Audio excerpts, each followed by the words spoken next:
I don't know what possessed me to glance at his laptop that day. Maybe it was intuition, that little voice in the back of my mind that had been whispering to me for weeks. Or maybe it was pure chance. Either way, I wish I could say I regretted it, but I don't. Not even for a second. The glow of the screen was bright against the dim light of our living room. He had gone to shower, his phone in the bathroom with him like it always was. But this time he made a mistake. His laptop was open, and his Facebook account was still logged in. At first I just glanced at it. I wasn't planning to snoop. I'm not that type of woman, or at least I wasn't. But then I saw it. A message. Her name was Haley. No profile photo, just the generic gray silhouette. But her name alone made something twist in my gut. I don't know why I clicked on it. Curiosity, maybe. No, it was more than that. It was survival instinct. The kind that kicks in when you sense danger but don't yet understand it. And there it was. A string of messages that hit me like a truck going 100 miles an hour. Miss you, baby red heart, she had written. Miss you more, baby girl winking face, he had replied. I froze. My fingers hovered over the trackpad as if touching it would burn me. My heart began to pound so loudly I could hear it in my ears. Every beat felt like a hammer to my chest. Baby girl. I was his baby. Or so I thought. He had always called me that. Now I realized it was just another name in his rotation. I scrolled up, my breathing shallow and uneven. Message after message. Flirty, stupid, meaningless, and yet they meant everything. He had been telling her about his day. Joking about how stressful I had been last week. Complaining about me in little ways that felt like tiny knives piercing my skin. She always overthinks everything, he had said. Wish I was with you instead. Tears stung my eyes, but I didn't let them fall. Not yet. I wasn't done. I wasn't going to look away. My throat felt tight like I had swallowed glass. My chest felt like it was caving in. But I stayed there scrolling, reading every disgusting little heart emoji. Every baby. Every miss you. I wanted to scream, to tear the screen apart, to throw the laptop across the room. But I didn't. No, I did something far more dangerous. I smirked. If you've never known what rage-fueled clarity feels like, I hope you never do. It's cold and sharp like a blade made of ice. It makes you calm in the most terrifying way. I wiped my eyes and sat up straighter. He left the account open? Fine. I clicked on the message bar and typed, pretending to be him. My wife wants to meet you. You okay with that? I pressed send and leaned back, my heart racing. I didn't have to wait long. Her response came in less than 30 seconds. Why? She doesn't know anything, does she? Grinning face with sweat. I stared at that message for a long, long moment. The audacity. The boldness. She was laughing at me. Mocking me even. My fingers itched, but this time I didn't type. Instead, I opened the laptop's camera. I stared at myself on the screen for a second. Red eyes, tear-streaked cheeks, jaw tight with rage. I looked like a woman on the edge and I was good. I snapped a photo. No smile. No softness. Just the raw, unfiltered face of a woman who had been pushed too far. I uploaded it into the chat. Then I typed, she knows now. My heart was in my throat waiting for her reply. I watched the 3 little dots appear as she typed. Then they disappeared. Then they came back. I could almost feel her panic through the screen. I leaned forward, eyes sharp, daring her to say anything. Her final response? Blocked. She disappeared from his contact list like a puff of smoke. Gone. No more messages. No more baby girl. Just gone. I sat back in the chair, letting out a laugh that sounded more like a sob. It wasn't over. Not yet. Not with him. I heard the water shut off in the bathroom. His footsteps echoed down the hall. I could hear him humming to himself like he had no idea what had just happened. No idea the world he was about to walk into. When he walked into the living room, towel around his waist, he smiled at me like nothing was wrong. Like I wasn't sitting there staring at him with all the knowledge in the world. Hey babe, he said casually, running the towel through his hair. I said nothing. I just looked at him. His eyes shifted toward his laptop and I saw it. The moment realization struck. His face froze, his smile faltered, his eyes darted back to me. What's wrong? He asked, playing dumb. Pathetic. I didn't answer. I didn't have to. I tilted the laptop toward him slowly. like a villain in a movie revealing the final piece of the plan. His eyes went wide as he saw it. The chat. Her name. My face. I didn't yell. I didn't scream. I didn't cry.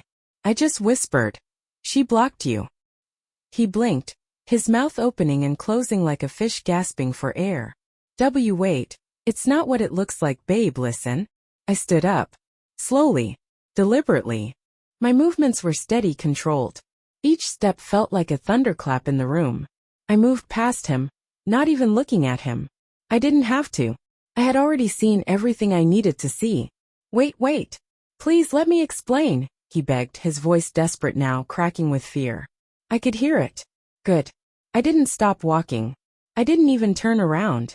Explain it to her, I said coldly, my voice as sharp as broken glass.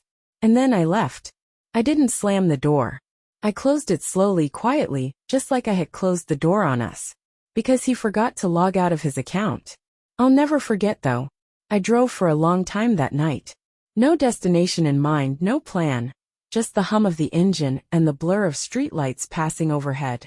My hands gripped the steering wheel so tightly my knuckles turned white. My heart was still pounding, my chest rising and falling with every shaky breath. I kept replaying everything in my head. Every message, every little emoji, every time he called her baby. My jaw clenched so hard it hurt, but I didn't care. Pain was better than numbness. I should have seen it sooner. That's the thought that kept circling back, over and over, like a broken record in my mind. There were signs. There are always signs. The late nights at work. The sudden bursts of extra energy to go to the gym. The phone that was always face down on the table. How many times had I brushed it off? How many times had I told myself, he's just tired. He's just stressed. You're being paranoid. I gaslit myself for him. I silenced my own instincts, because I didn't want to believe he was capable of it. But now it was undeniable. I pulled into a parking lot, killed the engine, and sat there in silence. My head tilted back against the headrest as I closed my eyes, trying to calm the storm inside me. It didn't work. Tears spilled over. Not the big, dramatic sobs you see in movies. No, these were quiet tears, slow and steady, like water leaking from a crack in a dam.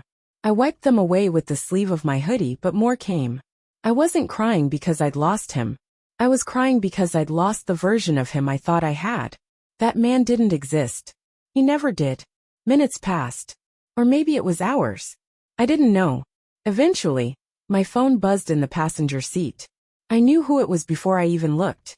I reached over, picked it up, and saw his name on the screen. Of course. He was calling. Pathetic. The vibration stopped.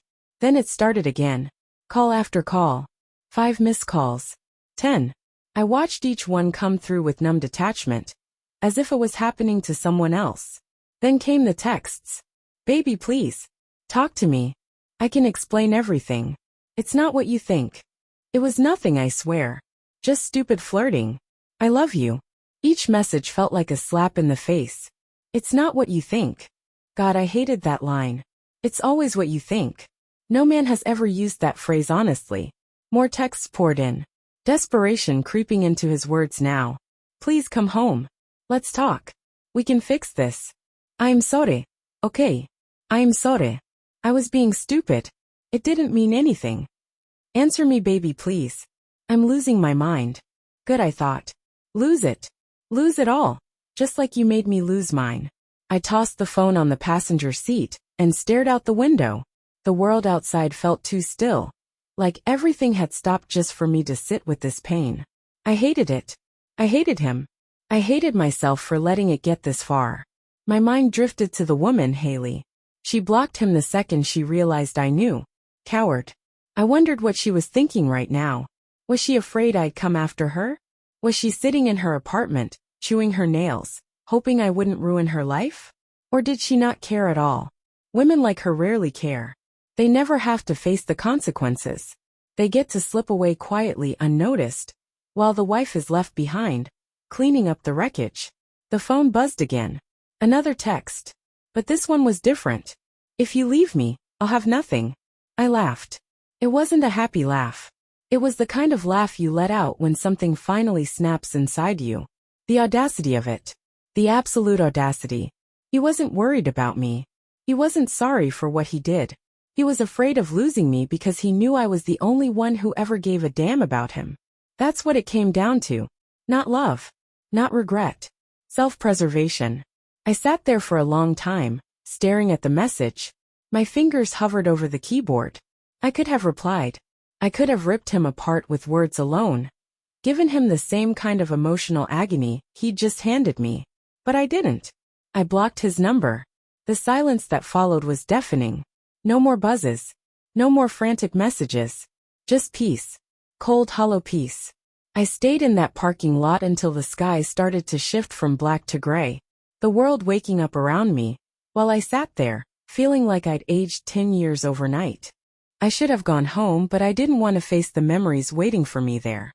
Our bed. Our kitchen table. The smell of his cologne in the hallway. No, not yet. Instead, I drove to my sister's house. It was 6 a.m. when I knocked on her door.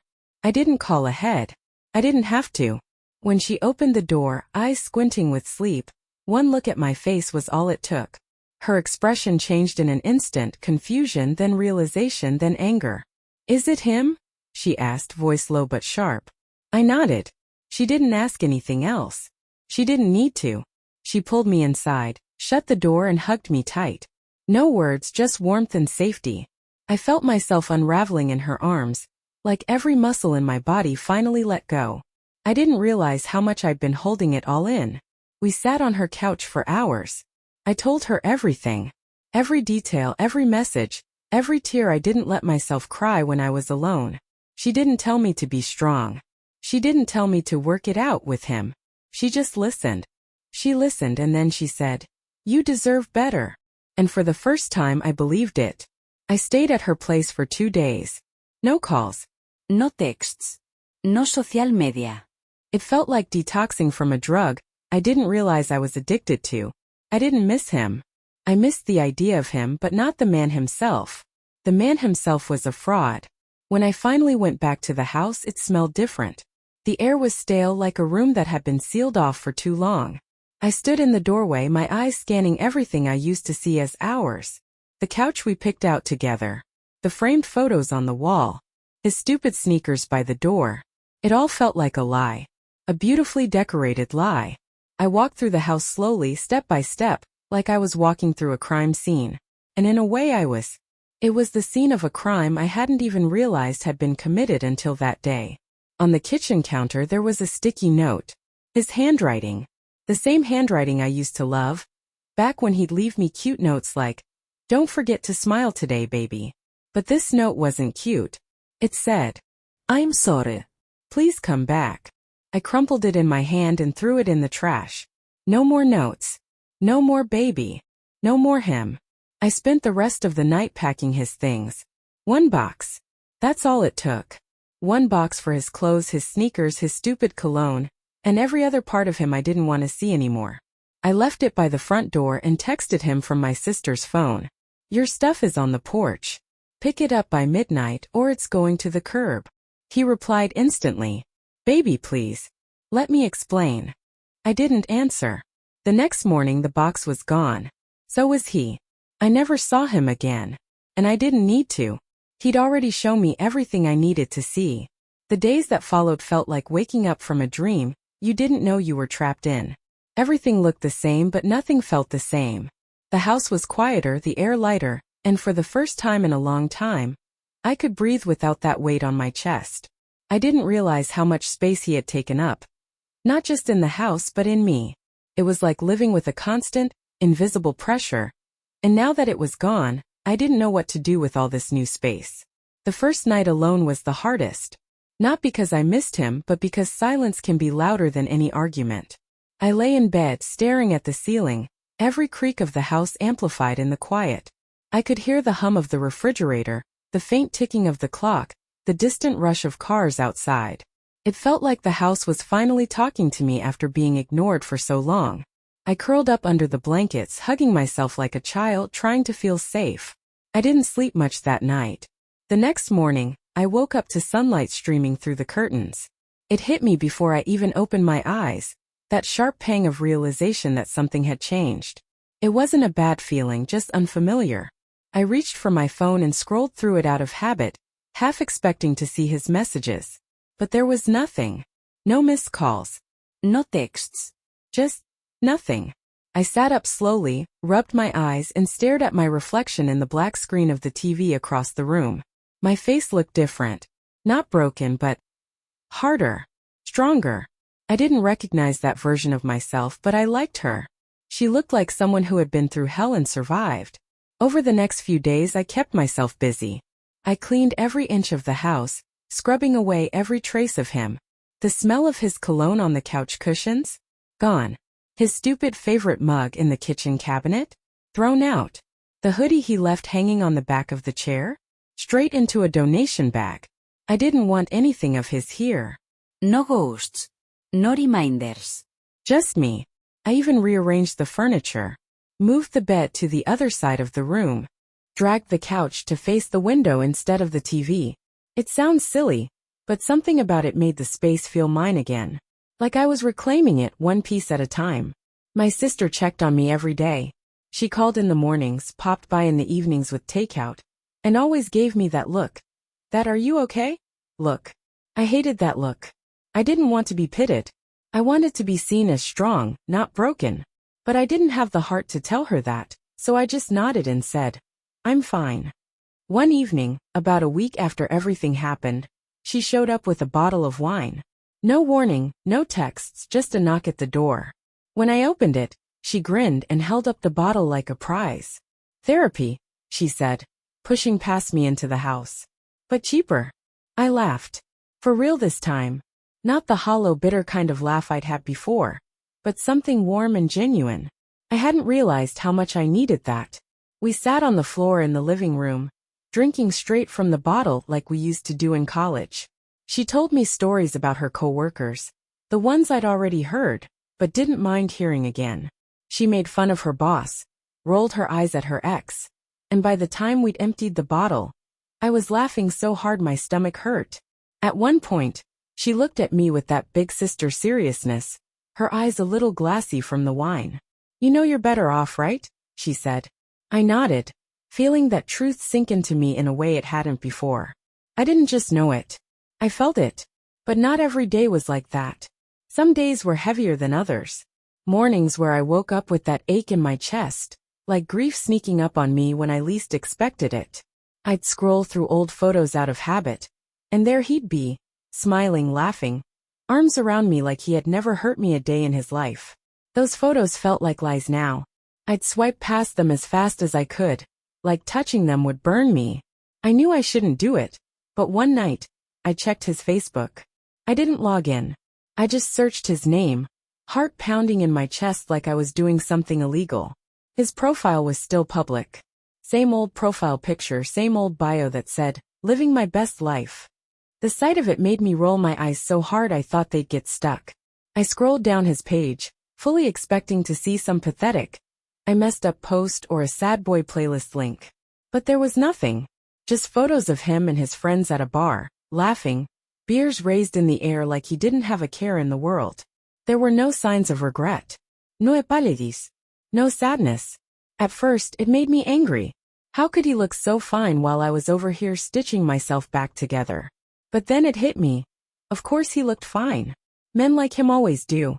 They don't sit with their guilt. They don't unpack it, process it and grow from it. They run from it. They bury it under beers, jokes, and distractions. But I wasn't him. I wasn't going to bury anything. I was going to feel it all. Every ounce of pain. Every hard truth. Until it didn't hurt anymore.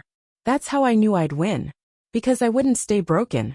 The next day, I deleted every photo of him from my phone. Every last one. Even the ones I thought I might want to look back on someday. No, I wouldn't. I didn't need a scrapbook of betrayal. I needed room. Room for new memories, new people, new chapters. A few weeks later, I went out for dinner with friends. It wasn't a big deal, just 3 of us sitting in a booth, eating fries and talking about everything and nothing. I laughed a lot that night. Real laughter. The kind that sneaks up on you when you're not paying attention. I caught my reflection in the window next to our booth, and for the first time in a long time, I liked the woman I saw. She wasn't just his wife anymore.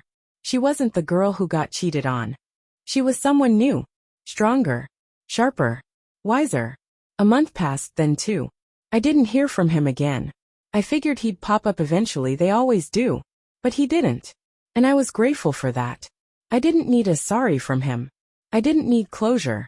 He gave me closure the moment he called her baby. By the 3rd month, I'd started going to the gym. Not to glow up for anyone else, just for me. I liked the way it felt to be in control of my body. To feel strong in a world that had once made me feel so small. The trainers called me unstoppable. I liked that. One day after a workout, I checked my phone and saw a friend request. My heart jumped into my throat when I saw his name. He'd finally crawled out from whatever hole he'd been hiding in. His profile picture was different now. A moody black and white selfie with that deep thinker look guys use when they want to seem profound. I stared at it for a second, my thumb hovering over the accept button. But then I laughed. Really laughed. Not out of anger, not out of pain, but out of pure disbelief at how small he still was. I hit delete request without a second thought. He didn't deserve a second thought. And for the first time I knew for sure I was finally free. The seasons started to change. The sticky heat of summer slowly gave way to the crisp bite of autumn air.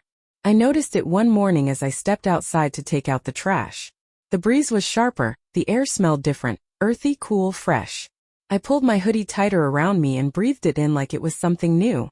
It felt symbolic in a way, like nature itself was telling me it was time to shed everything old and start fresh. I wasn't the same person I was 3 months ago. I knew that the moment I caught my reflection in the window of my car. I paused, leaning in just slightly, inspecting the woman staring back at me. She didn't look broken anymore. Her eyes weren't swollen from crying. Her shoulders weren't slumped like she was carrying a weight she couldn't put down. She stood taller now. Straighter. I let out a slow breath, fogging up the glass for a moment before wiping it away with my sleeve. I started going out more. Not to clubs or parties, I wasn't chasing distractions. I was chasing peace.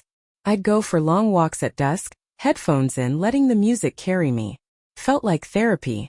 There was something about walking at twilight, right when the world was on the edge of night, that made everything feel possible. It became a ritual for me. Walk, breathe, process, let go. Some nights I'd walk for so long that my legs ached, but it felt good. It felt like progress. My sister still checked in on me, but I could tell she wasn't as worried anymore. She'd call me with that lightness in her voice, like she knew I was okay now. I could hear it in the way she'd say, "What's up, boss lady?" Like I'd leveled up somehow. And maybe I had. Felt it too. I didn't feel like someone waiting for closure or answers. I didn't feel like a woman still living in the shadow of betrayal. I felt like me again. Then one day it happened. I was at the grocery store, standing in the produce section, debating whether I wanted to buy avocados or not. My phone buzzed in my pocket. I didn't check it right away. It was probably a coupon alert or something irrelevant. But as I reached for a bag of oranges, I felt it buzz again. Then again. 3 times in a row. My stomach tightened and I knew. I just knew. I pulled out my phone and glanced at the screen. His name. Of course it was his name. 3 messages back to back. I closed my eyes for a second, letting out a slow breath through my nose. When I opened them, I tapped the screen. "Hey, can we talk? I miss you." My lips curled into a smile so small, so sharp it could have cut glass. 3 little messages, and he thought that would be enough. He thought "I miss you" would crack me open like it used to. But here's the thing about missing people.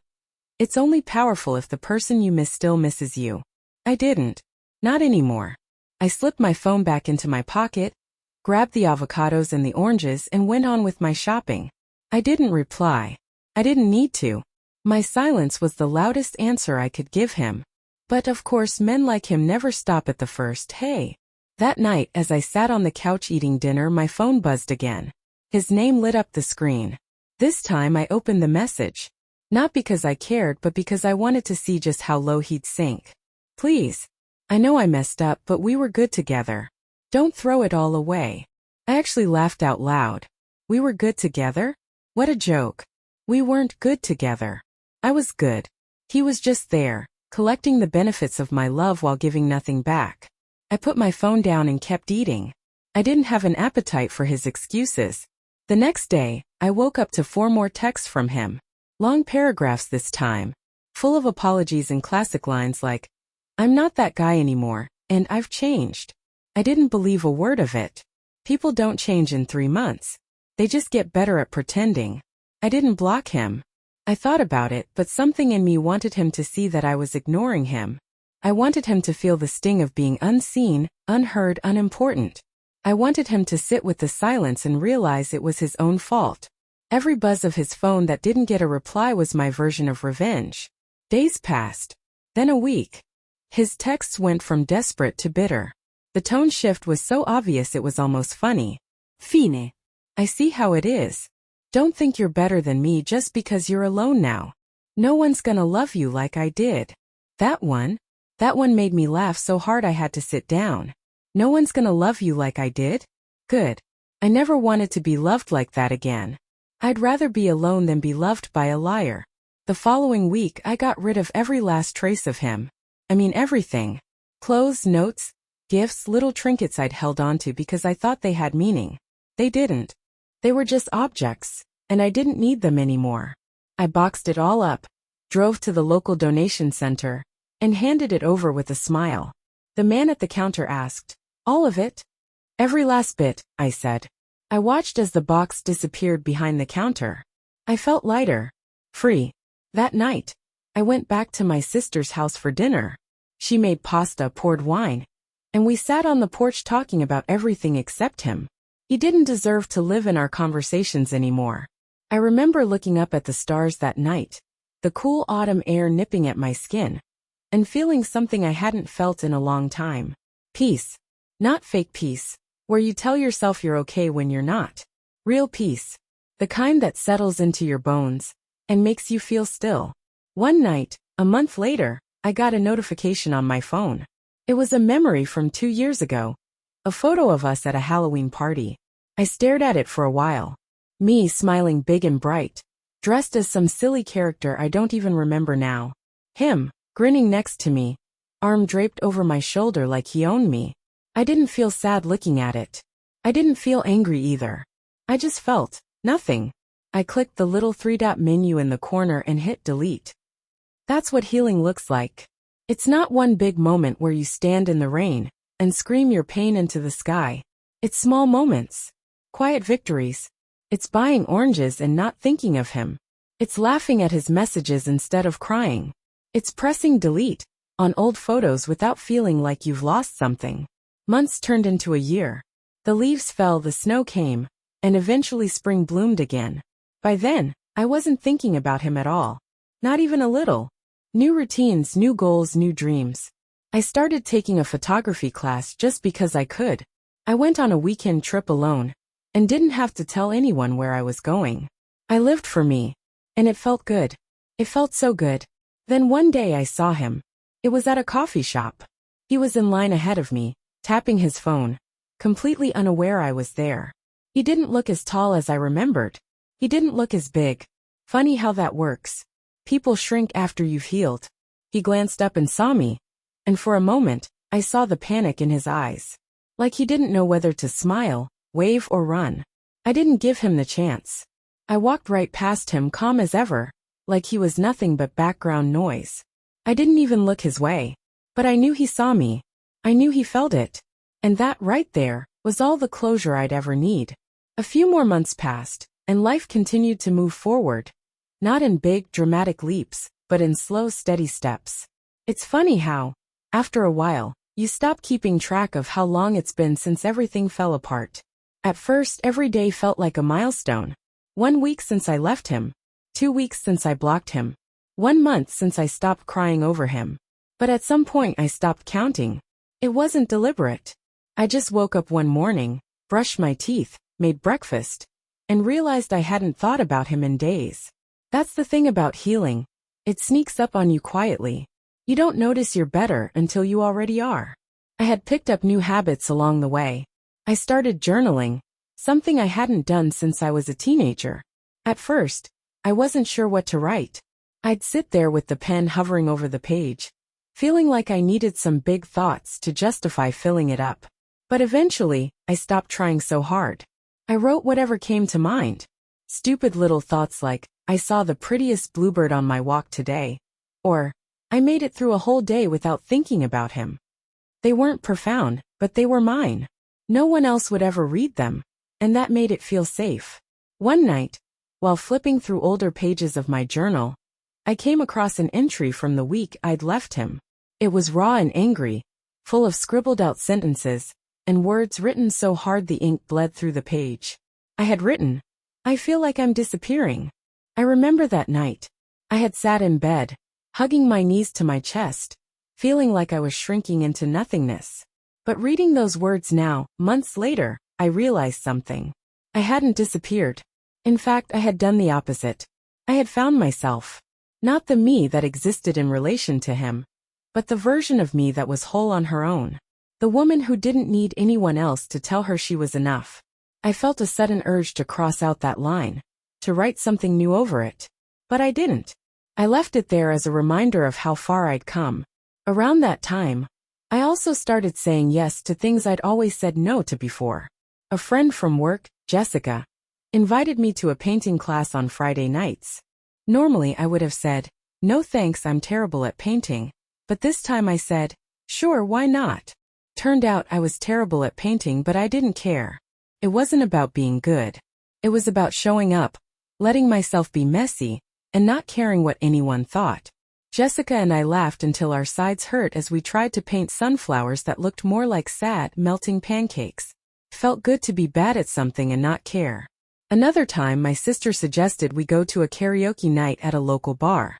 Absolutely not, I said at first, shaking my head like it was the most ridiculous idea in the world. But she gave me that look, the one that says stop hiding, it's time to live a little, and I gave in. We didn't get up to sing right away. We sat in a booth watching strangers belt out off-key versions of 90s pop songs. I could feel my nerves bubbling up every time my sister glanced at me with that mischievous grin. Like she was waiting for the perfect moment to push me toward the stage. And eventually she did. Come on, she said, grabbing my hand. You're singing with me. No excuses. I laughed so hard I nearly choked on my drink. You are out of your mind, I told her. But I went anyway. We picked No Scrubs by TLC and absolutely butchered it, but nobody cared. People in the crowd clapped and cheered like we just performed at Madison Square Garden. I felt weightless, fearless. By the end of the song I was grinning so hard my cheeks ached.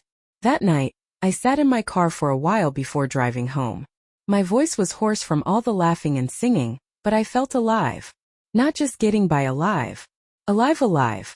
I leaned my head back against the seat, staring at the roof of the car, and smiled to myself.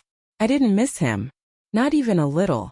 But life, of course, has a way of testing you to make sure you've really learned your lesson.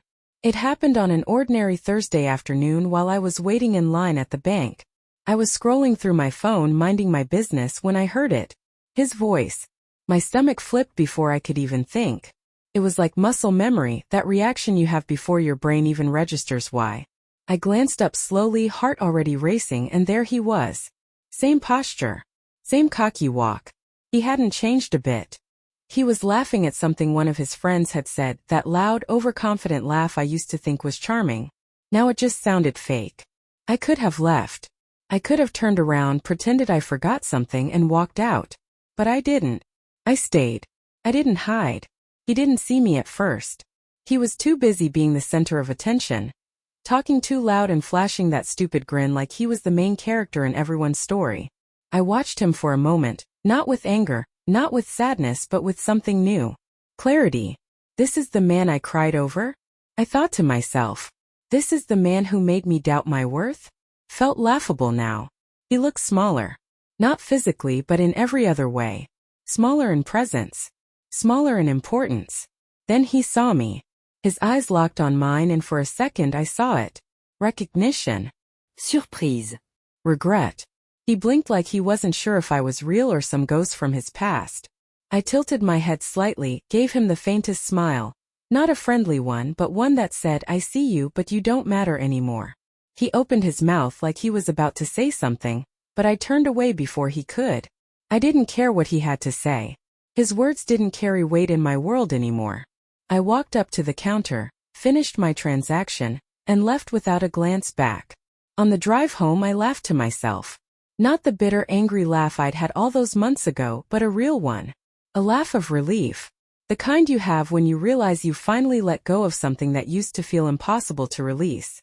By the time I got home, the whole encounter felt like a distant memory. I dropped my keys on the counter, slipped off my shoes and grabbed my journal from the shelf. I opened it to a blank page and wrote, "Today I saw him. He looked smaller. I didn't feel anything." Then I underlined the last part. I didn't feel anything. That was my victory. No grand confrontation. No dramatic final conversation. Just peace. I cooked dinner that night, a big messy pasta dish that I ate right out of the pan because, well, I could. I watched a dumb romantic comedy on the couch with a blanket wrapped around me, and I didn't once think about him. Not even once. That's how I knew I'd won. It wasn't the moment I left. It wasn't when I blocked him. It wasn't even when I threw out his stuff. It was this quiet, simple night where he didn't exist in my head at all. People think the end of a relationship needs to be loud and dramatic, with shouting and tears and grand exits. But it doesn't.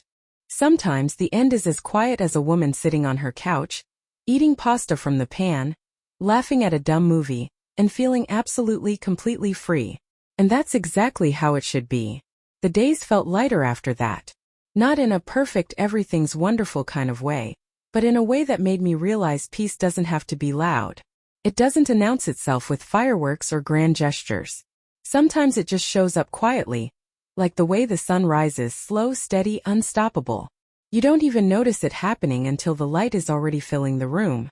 I stopped checking for him on social media. Stopped wondering if he was thinking about me. I didn't need to know. I had learned that closure isn't something someone else gives you. It's something you give yourself.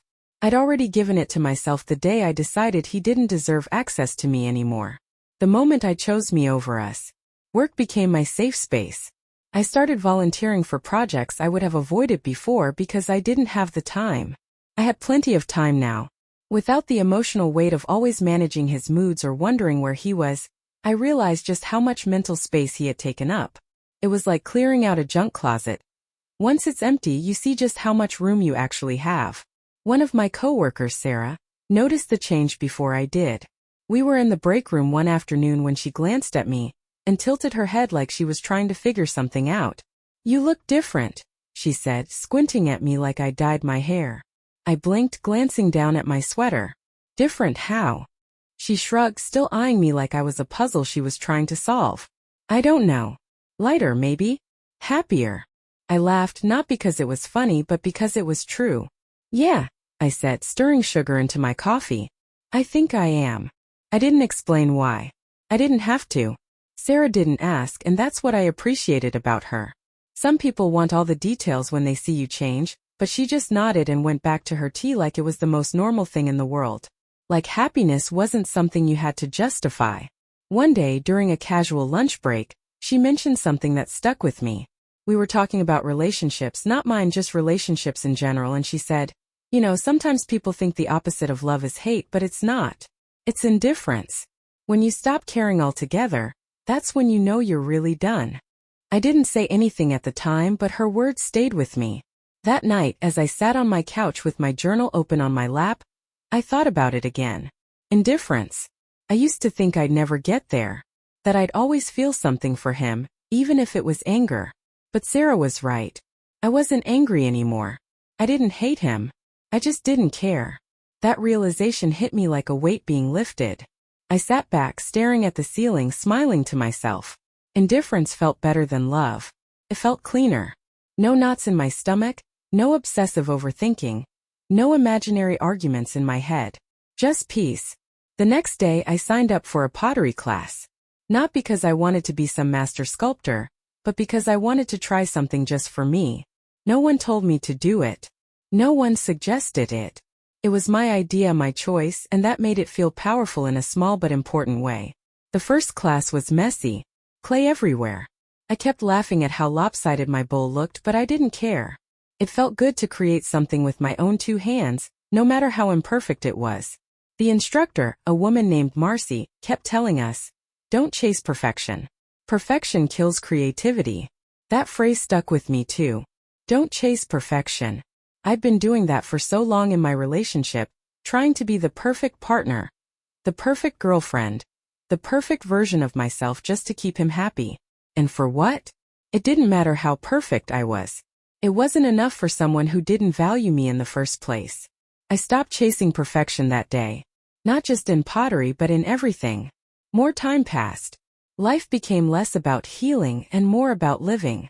I stopped measuring my progress by how over him I was. I wasn't living to prove anything to him anymore. I was just living. Period. I'd go grocery shopping on Saturdays, blast my favorite songs in the car, and walk the aisles with a kind of calm I hadn't felt in years. No one was rushing me. No one was calling to ask where I was. It was just me, my cart, and the freedom to pick out whatever I wanted.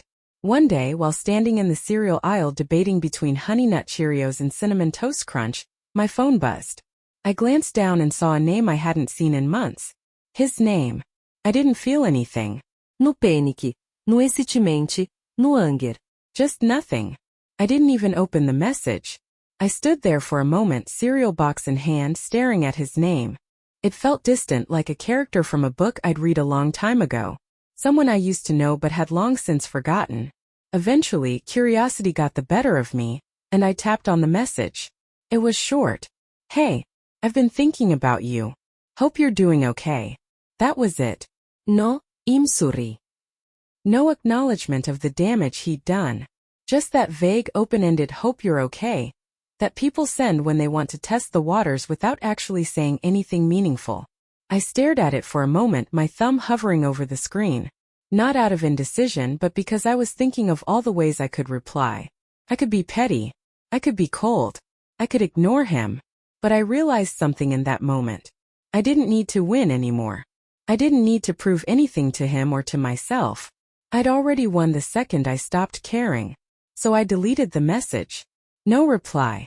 No acknowledgement. Nothing.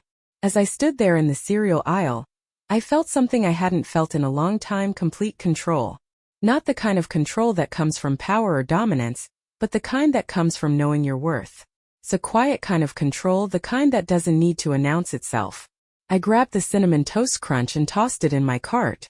When I got home that night, I didn't even tell anyone about the message. Not my sister, not my friends, no one. I didn't need to. It wasn't a story that mattered anymore. It was just a moment. A blip. And it passed as quickly as it arrived. That night, as I curled up on the couch, I felt something different in my heart. Not anger. Not sadness.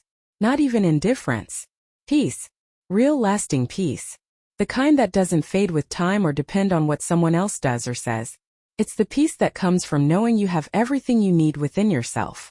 No man, no relationship, no closure was ever going to give me that. It was mine all along. I sat there eating Cinnamon Toast Crunch straight out of the box, watching some mindless show on TV, and felt happier than I'd ever felt in that house before. My house.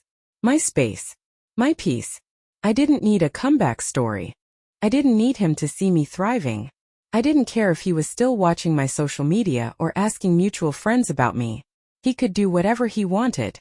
He didn't matter anymore. For the first time in my life, I felt whole. Not because of a man. Not because of a relationship. Not because of anyone or anything outside of me. Just me. Whole. Complete. Enough. And that was better than any apology he could have ever given me. Weeks passed, then months, and life moved forward the way it always does. Slowly at first, then all at once. My days stopped revolving around what had happened. The past became just that, the past. I didn't think about him anymore. Not in the morning when I made my coffee, not when I walked into the house after work, and definitely not when I lay in bed at night. It's strange how someone who used to take up so much space in your mind can eventually become nothing more than background noise. No anger, no sadness, no nostalgia. Just nothing. Like a song you haven't heard in years that plays faintly in the distance. Familiar but forgettable. That's what he had become. Forgettable. One night I was cleaning out my closet. Not in a symbolic, let me get rid of my past kind of way. I just needed to make space for new clothes, and the old ones had to go. I pulled out sweaters I hadn't worn in years, dresses I'd promised myself I'd fit back into one day, and shoes that had been scuffed beyond repair. Halfway through, I found an old shoebox shoved into the back corner. I didn't recognize it at first. It was taped shut and my first thought was, what is this? Curiosity got the better of me. I peeled the tape off, lifted the lid, and there it was. Memories. Photos of us, movie ticket stubs, receipts from date nights, and a crumpled love note he'd once left on the bathroom mirror. For a second I just stared at it. Not with sadness, not with longing, just surprise. I'd forgotten this box even existed. Forgotten that at one point, I'd cared enough to save these little fragments of us. I picked up one of the photos. It was of us at a beach, both of us smiling so wide, sunburnt and happy. I studied my face in that picture for a long time. I looked so happy. But the longer I stared, the more I realized something. That wasn't happiness. That was a performance of happiness. I could see it now in the way my eyes crinkled just a little too tight, in the way my smile didn't quite reach them. Back then I didn't know the difference. I thought love was supposed to be like that, something you had to work at constantly even if it made you feel small. I thought that being a good partner meant sacrificing yourself, bending so far backward that you forget what it feels like to stand up straight. But now I knew better. I put the photo back in the box, closed the lid, and taped it shut again. Not because I needed it. Not because I was saving it for some future moment of closure. I taped it shut because it wasn't mine anymore. It was just stuff. Old, dusty stuff that didn't belong in the life I was building now. The next morning, I drove that box to the same donation center, where I'd dropped off his clothes. I didn't linger. I didn't have a big, dramatic letting go moment. I handed it over, got back in my car, and drove away. No second thoughts. No looking back. A week later, my sister texted me. Proud of you, boss lady. Red heart. I didn't know what she was referring to, but I smiled anyway. She knew somehow that I'd done something for myself. She always knew. Life became quieter after that, but in the best possible way. No more emotional chaos. No more waiting for apologies that would never come. Just peace. Real, beautiful, unshakable peace. I started waking up earlier, going for walks before work, feeling the crisp morning air on my skin. I didn't do it for anyone but myself. No one was waiting for me to check in. No one was tracking my time. It was just my time. On one of those walks, as the sun was rising, I realized something. People always talk about moving on like it's some big, dramatic process. Like there's supposed to be a moment where you say, I'm finally over it. But that moment never comes. Not in the way people expect, anyway. You don't move on all at once. You move on in small, quiet ways. You move on the day you stop waiting for their text. You move on when you stop replaying old conversations in your head. You move on when you stop hoping they'll realize what they lost. You move on when you're walking down the street, and you hear a song that used to remind you of them. And this time, it doesn't hurt. That's what happened to me. It wasn't one big moment. It was 100 little ones. One night, I met up with some friends at a small bar downtown. We sat in a booth, crammed together like college kids, eating fries and telling stupid stories. The music was loud. The air smelled like beer and laughter. And for the first time in a long time, I felt like I belonged somewhere. Not because of a man. Not because I was someone's partner or better half. I belonged to myself. At one point, one of my friends leaned over and said, You're glowing, you know that? I laughed, wiping salt off my fingers. Glowing? From what, the fries? No, I'm serious, she said, her eyes warm and knowing. You look like you're finally free. I didn't say anything. I didn't have to. She was right. I was. Later that night, I got home, tossed my shoes in the corner, and flopped onto the couch. My phone buzzed, and for a split second, I felt that old reflex, that little jolt of is it him? But it wasn't. It was my sister, sending me a meme of a cat doing something ridiculous. I laughed out loud, heart light as air. I sat there for a while, staring at the screen. My call log had no missed calls. My texts had no desperate apologies. My heart had no cracks left in it. That's when it hit me. This is it. This is what it feels like to finally be free. No big finale. No I told you so. No dramatic confrontation on a rainy street corner. Just me on my couch, laughing at a stupid cat meme. Feeling whole in a way I hadn't felt in years. I opened my journal one last time that night. Flipped to a clean blank page. No anger, no sadness. Just peace.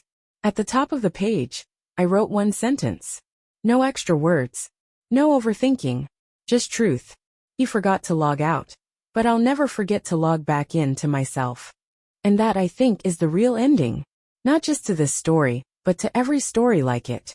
You don't end by winning them back. You end by winning yourself back. And that's exactly what I did.